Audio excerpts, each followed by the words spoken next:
We're still getting cleaned up here. So the theme of the event today is emergence, and we like to think that we live in a time of emergence. And there have been many similar times of emergence throughout history. For example, if we go back to the Third Kingdom of Egypt, about 2666 BC, the king, whose name was Zoser at the time, commanded his people to build a pyramid of 6 steps surrounded by a large temple complex. And it was the first of the great Egyptian pyramids, and it was an astonishingly complex project. Materials had to come from throughout the kingdom. Thousands of laborers worked according to a plan that unfolded over more than 20 years. The man who put that plan together and executed it was named Imhotep. And he was a scholar, a physician, an architect. And more than 1,000 years later, he would be deified by the Egyptian people as the patron saint of, among other things, scribes. Now, it's very appropriate that the man who helped usher in Egypt's era of pyramid building is remembered by history as a writer, because all of these grand projects, the things that emerge, are the product of many people working together through space and over time, united by communication technology. Whether you're building a pyramid, a Great Wall of China, or a transcontinental railroad, these structures, these groups of people working together are what the sociologist Lewis Mumford called mega machines. Networks of people joined by roads, by words, and by laws to pursue collective dreams. Mumford was writing in the early 20th century, but he wouldn't have been too surprised by the shape our society has taken in the time since then. We now have globe-spanning instantaneous communication. We have transportation networks that can take us almost anywhere we want to go within a few days. And we have one of the largest, richest, and most complex education systems the world has ever seen. Now, this has allowed us to accomplish great things, not just in the physical realm, but in terms of technological innovation. So take the phones that I would assume 99% of you have in your pockets. Like the pyramids, the components of those phones came from far away, but in this case, we're talking about halfway around the world, not just the far reaches of the Egyptian empire. The labor that went into that phone involves millions of people, not just thousands, and technology that it developed over more than 100 years, going back at least to the time of the telegraph. As a human accomplishment, an iPhone puts the pyramids of Giza and Cheops to shame. Now, the example of the iPhone also gets us into the realm of a topic that we're not usually used to thinking about as a communication technology or a form of social organization, and that's money. Now, we now increasingly believe that a lot of the laborers who worked on the Great Pyramids were actually paid and not slaves, as was so often depicted in Hollywood movies. King Zoser also had to pay for the materials. He had to pay for food for the laborers. And it was really easy for him to marshal those resources, right? Because he's the king. He just says, we're going to build this big pile of rock in tribute to me.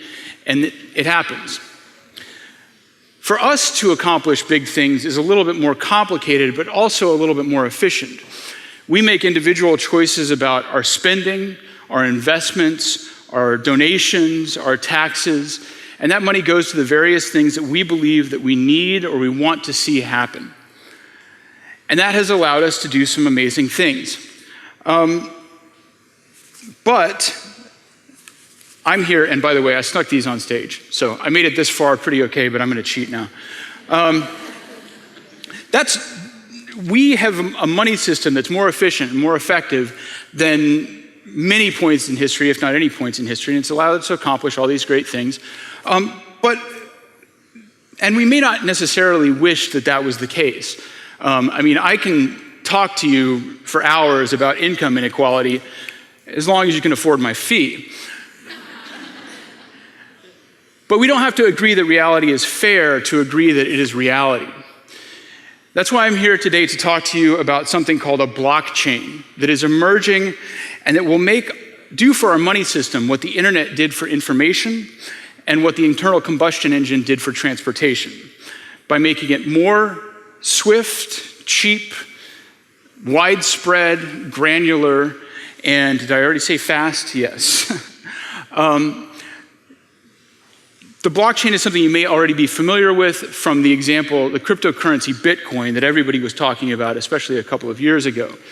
And Bitcoin and the technologies that emerge out of it are going to help us take our society to a new level of efficiency. And we're going to have collective projects like this pyramid that are simultaneously grander and more subtle than we've ever seen before. Sorry, I'm making it rain ideas here. But first, the present. Somehow, in this era of astonishingly advanced communication technologies and transportation networks, our money system lags a little bit behind. So we have a lot of points that are kind of pain points where there are maybe inefficiencies, excessive strangulating fees, or what the classifieds back in the day used to call missed connections. So for example, we can now talk live to somebody in Mongolia over video chat. But if we want to send them $20, it might take a week. If you're an inventor, you can browse Alibaba for the parts available from factories halfway around the world. But to pay for those parts, you may actually have to go down to the bank, purchase a money order, put it in an envelope, and then send it across the ocean. A Bedouin traveling the desert can download Moby Dick to his iPhone for free. But if he wrote the Great Arabian Novel and his American publisher wanted to send him a royalty check, Western Union might end up taking 25% of that. A huge portion of our economic activity now passes through credit card companies, wire transfers, clearing houses, and other middlemen. And some of them fit together well and some of them don't. But the systems these companies created were necessary in their time, even great accomplishments. And we still use them because they're the best way that we can connect our assets to this big thing we call the internet.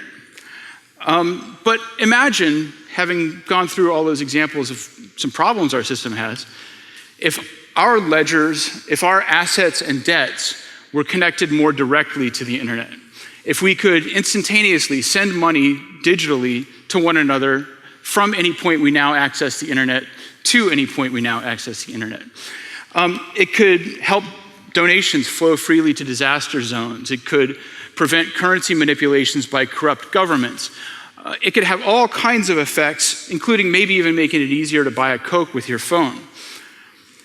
Now, the problem with this idea, of course, is that those ledgers, as soon as they were put on the internet, would be instantly destroyed by a legion of hackers. Imagine DDoS attacks, phishing, spyware, all targeted directly at your precious bank account. Within days, if not weeks, the entire money supply of the world would be divided between China, Russia, and Nigeria. This is because the internet, for all the same reasons that it was able to spread very quickly around the world, is actually not a terribly secure technology and certainly not a very reliable one. We've all experienced, Netflix stutters a bit while you're watching a video. That's annoying, but that little stutter in the middle of a bank transfer is potentially catastrophic. Now, this is where the blockchain comes in. A little bit less than 10 years ago, someone, and we still really don't know who, figured out how to make data secure on the internet. The technical details of how a blockchain works are arcane to say the least, so I'm going to do my best to get it over with really quickly. Blockchains, including the one that runs the cryptocurrency Bitcoin, use currency, digital currency, to incentivize hosts around the world to keep copies of a single ledger, tracking debits and assets in any given currency. These nodes connect to one another to constantly check what's on that ledger and make sure that everybody has matching copies. If, for example, one node or even many nodes were corrupted, then the rest of the network would kick them off. This is how we are able to have a large network that connects people from one point to another to a single ledger that's trustworthy. The end users, the people who hold accounts on these ledgers, use private keys to access their entries and therefore can send money anywhere in the world using that technology. Now, I'm leaving out a million things, including some core technology, some core security features. But we'll just take an example that's in the world to kind of get the point across. The Bitcoin network holds more than $3.3 billion in financial assets. It has been around for about 6 years, and even though it's connected to the Wild West of the internet, even though individuals' private keys have been stolen or lost in various ways, the fundamental underlying architecture that protects that $3.3 billion in assets has never been breached. It's as safe as any bank ledger, and it's safer than most credit card networks, as any customer of Target or Ashley Madison can tell you. Now, this fundamental innovation is why institutions like UBS, Barclays, Goldman Sachs, and Citibank have all hired blockchain engineers to explore projects for them. It's why why venture capitalists like Andreessen Horowitz and Lightspeed Ventures have put tens of millions of dollars into startups like Circle and Ripple Labs, which have raised $50 million and $30 million respectively. Those investments aren't just premised on the idea that people are going to buy Cokes with Bitcoin or send money home to India. This is a fundamental new piece of our financial infrastructure. Ripple is focused on building, using blockchain, an alternative to the ACH system that banks currently use to transfer funds from one to another. A study by Banco Santander last year concluded that banks worldwide could save up to $20 billion each year if they used a blockchain instead of ACH to conduct their internal transfers. Other startups are working to connect non-cash assets to blockchains. Things like stocks, futures, houses, cars. And because we have total security on the blockchain, this new form of titling system could replace the paper and personnel-heavy system that we have now. At the other end of the scale, blockchain payment systems allow things to work on a very fine scale and very small payments. Because blockchain currencies are not just cheap to send. Oh, and I glossed over that part. So transactions sent over this network cost about 0.1%, which compared to Visa, which charges you 3%, it's a pretty huge difference. But these transactions aren't just cheap to send. You can send them at any size and very fast. Now, this is important for what we're calling the Internet of Things. This developing ecosystem of objects that live in the real world around us and that we interact with to get in touch with the internet in various ways. A really, I don't want to say primitive, but preliminary version of the Internet of Things you might actually have seen if you were parking in downtown St. Pete. There's a system called Park Mobile. It's a phone app that sort of kind of connects into the parking system here. And when you look at that screen, it tells you right up front that you're paying for your parking, but you're also paying an extra 35 cents or so because you forgot your quarters.